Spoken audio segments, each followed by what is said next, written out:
দর্শক আসসালামু আলাইকুম। এই মাসে আজকে মাসের 6 তারিখ, কিন্তু সেই 31শে ডিসেম্বরের সেই ছাত্রদের সম্মেলন এই হুমকি থেকে এই প্রত্যেকটা দিনে নতুন নতুন ঘটনার জন্ম দিচ্ছে। এখন এতে তো আমাদের চিন্তাভাবনা সবারই অনেক বাড়ছে। কী কারণে? সমন্বয়কদের এই যে তাদের আলটিমেটাম, সরকার তার দেশ পরিচালনায় যেভাবে আগাইতেছে সেটা তো সন্তোষজনক না। এতগুলো উপদেষ্টা মণ্ডলী, উপদেষ্টাদের পরামর্শদাতা, এখন সাধারণ পাবলিক তো এগুলো তাদের নামও জানে না। এদের কার্যকলাপ দিয়েও তাদের কোনো প্রমাণ রাখতেছে না যে আমরা এইটা করছি সেইটা করছি, অথবা কতদূর খারাপ করছে সেটাও বোঝা যাচ্ছে না। ভালো মন্দ অর্থাৎ কোনোটাই বোঝা যাচ্ছে না। এই নিউটার এক উপদেষ্টা মণ্ডলী, হয়তো দুই একজন ভালো আছেন, সবাইকে বলবো না। এখন কোন সমন্বয়ক কী করে তারা যেমন তাদের মতো আছে, আবার এদিকে উপদেষ্টা মণ্ডলী তারাও তাদের কার্যকলাপ কীভাবে কী করতেছে সেটাও জানার মুশকিল। এখন সরকারের উচিত এই যে টেলিভিশনের স্ক্রলে তাদের নামগুলো এবং দপ্তরগুলো এগুলো দেখানো, যাতে আমরা কিছুটা বুঝতে পারি যে আমাদের দেশটা এখন চলতেছে এই উপদেষ্টাদের দায়িত্বে। কারণ তারা তো কাজ দিয়ে কিছুই প্রমাণ করতে পারতেছে না। সেই জন্য অন্তত নামটা অন্তত মনে রাখতে পারতাম। তারপরে তারা যে জনগণের যে প্রতিদিনের যে সমস্যাগুলো সেগুলোর দিকে ফোকাস না করে তারা সেই, আমি আগেও বলছিলাম যে বাটি চালান দিয়ে সেই ইস্যুগুলা সামনে আনতেছেন। এতে তো আমাদের কোনো কাজ হইতেছে না।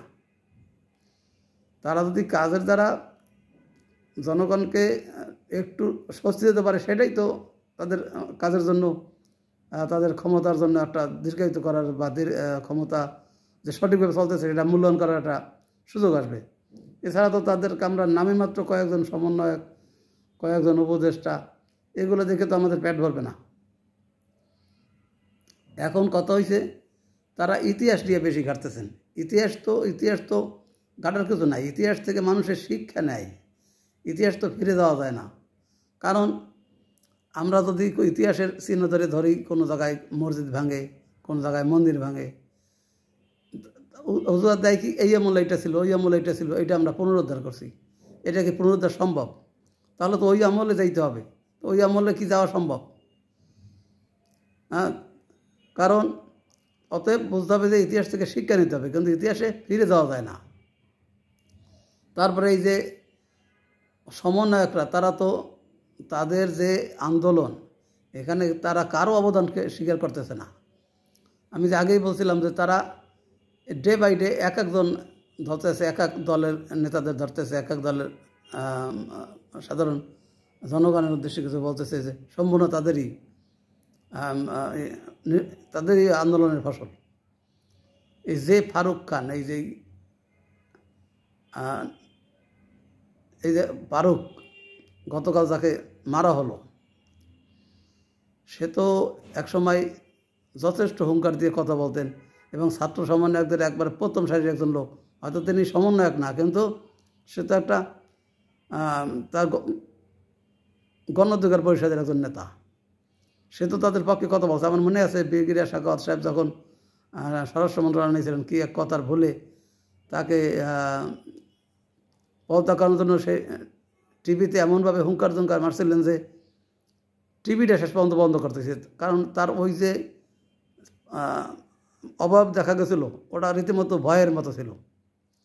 তো এখন দেখলাম যে মার খাওয়ার পরে তার সেই আসল চেহারা বা একটু শান্তশিষ্ট চেহারা চোখে ধরা বললো, ভালোই লাগলো। তার আগে তো তাকে চেনা যাচ্ছিল না। তো সেরকম সমন্বয়কদের অনেকেই এখন আগের যে মুখগুলো দেখতাম সেই মুখগুলো এখন নাই। এখন সেই কিছু মুখের আকৃতি কিছুটা চেঞ্জ হয়ে গেছে। কারোটা হয়তো বিড়ালের মতো হয়েছে, কারোটা হয়তো বাঘের মতো হয়ে গেছে, কারোটা হয়তো অন্য একটা আকৃতি হয়ে গেছে। কিন্তু এতে তো তাদের অধিকারের কিছু হবে না। তারা যে অধিকার নিয়ে সোচ্চার ছিলেন, সেই অধিকার নিয়ে তারা এত বড় আওয়ামী লীগ সরকারকে পদত্যাগে বাধ্য করছে, সেটা তো আমি আগেও বলছি। আওয়ামী লীগ তো যে কাজ করছে তাদের এরকম একটা পরিণতি অনিবার্য ছিল। কারণ সে নিজের দলের লোকদেরও মূল্যায়ন করে নাই, যে যারা ত্যাগী পরীক্ষিত নেতা তাদেরকে মূল্যায়ন করে নাই। চারিপাশে এই অলোক মলক ঝলক এসব নিয়ে রাখছে। শিক্ষা মন্ত্রী বানাইছিলেন যিনি, শিক্ষায় সে যতই স্বশিক্ষিত উচ্চশিক্ষিত হোক, কিন্তু তার শিক্ষা ব্যবস্থা ছিল তো জাতির জন্য ভয়ানক। মানুষ ছেলে মেয়ে গার্জিয়ান সহ স্কুলে যেয়ে বসে থাকতে হয় সন্তান মানুষ করার জন্য। সেখানে তারা শিক্ষা ব্যবস্থাকে সেই পড়াশোনার পরিবর্তে করছে সেই যাতে অল্প পরে তারা পড়াশোনা করতে পাশ করতে পারে সেরকম ব্যবস্থা। তাতে তো ওইটা তো সত্যিকারের শিক্ষা ব্যবস্থা ছিল না। এই জন্যই তো ছাত্ররা বিপদগামী হয়েছে। যদি তাদেরকে যথেষ্ট পড়াশোনা করা লাগতো, যথেষ্ট লিখতে হতো, হাতের লেখা লিখতে হতো, তাহলে তো তারা এত ওই আজে বাজে সময় নষ্ট করতে পারতো না এবং সুশিক্ষায় শিক্ষিত হতো। আবার তার পরবর্তীতে নভেলের আমলে সে শিক্ষা ব্যবস্থা আরও ধ্বংস হয়ে গেল।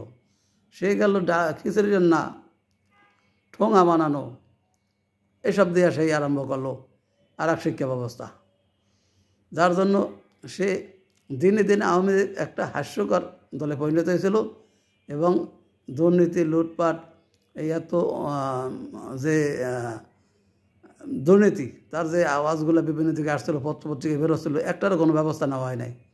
এবং তখন সবাই ধারণা করছিল যে এই আওয়ামী লীগ আমলে এই দুর্নীতির কোনো বিচার হবে না, এভাবেই চলবে। সেই জন্যই জনগণে তো ফুসে উঠছিল। যাই হোক, এখন আবার এই সরকারের এই যে ছাত্রদের সেই সব দাবি দেওয়া নিয়ে যদি এরকম আগাইতেই থাকে তাহলে তো সরকার ভালো চলবে না। সরকারের উচিত হবে সে যাতে জনগণ ভালো থাকে, জনগণের দিকটা দেখতে হবে। এই যে আমরা পরাশক্তির দিকে তাকিয়ে থাকি, পরাশক্তি তাদেরকে এই পথে আনছে বা তাদের ক্ষমতা দেওয়ার পরোক্ষ কাজ করছে সেটা কেউ কেউ বলে। আমি এটা যদি নাও বলি, তাদের কার্যকলাপে কিছুটা কিন্তু বোঝা যায়। যেমন আন্দোলনের সময় সেই জুলাই মাসে বাংলাদেশে কোনো লোক মারা যায় না, তখন তাদের ওখানে প্রচারিত হলো 2 জন লোক মারা গেছে। আবার এই যে মাহফুজ যখন ভারতে অংশ নিয়ে ম্যাপের ঘোষণা দিল, একটা তার যে ফেসবুক পেজে একটা ম্যাপ দিয়া কিছু বক্তব্য চাললো, তখন সেটা তাদের দৃষ্টিগোচর হয় না 1 সপ্তাহেও।